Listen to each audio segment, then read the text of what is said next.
Бәріңізге сәлем достар. Бүгін біз асыққан кезде тез жасай қоятын, миксерді қажет етпейтін және өлшеуді қажет етпейтін 12 қасық деп аталатын пирог жасайтын боламыз. Барлық қосатын құрамдарын 12 қасықтан өлшеп саламыз. Өте дәмді әрі жұп-жұмсақ болып шығады.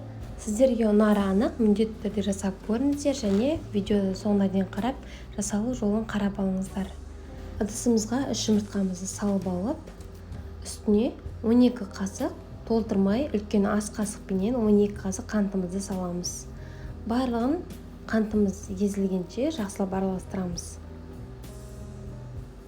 Осы қоспамыздың үстіне ас қасықпенен 12 қасық сұйық май құямыз.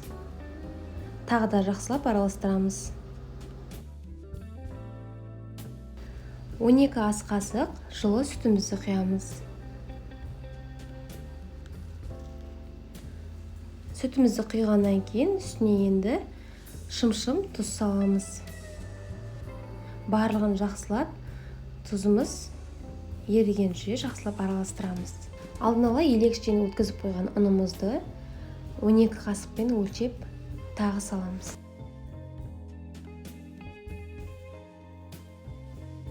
Келесі кезекте ұннан кейін разрыхлителіміз қосамыз. 2 шай қасық, яғни 10 грамм қосамыз.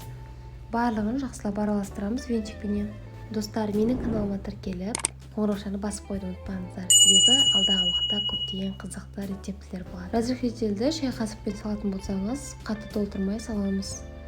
Барлығын жақсылап араластырдық. Осы кезде пешімізді алдын ала қыздырып қоямыз. Енді массамызды формамызға құямыз. Сізде пирогқа арналған басқа да формалар болса, соған құйсаңыз болады. Менде болған жоқ, сондықтан да осындайға құйдым. Менде кішкене ағып кетті. Арнайы пирогқа арналған қалыпқа пісіруге кеңес беремін. Біздің 12 қасық деп аталатын пирогымыз дайын болды. Бетін қалағаныңызша сәндесеңіз болады. Мен қантымдаған септім. Және қыздар, менің каналыма тіркелуді ұмытпаңыздар. Алда тағы көптеген рецептілер шығаратын боламын. Тіркелгеннен кейін жанындағы қоңыраушаны басып қойсаңыз, менің әрбір салған видеоларым сізге бірінші болып көрініп тұратын болады.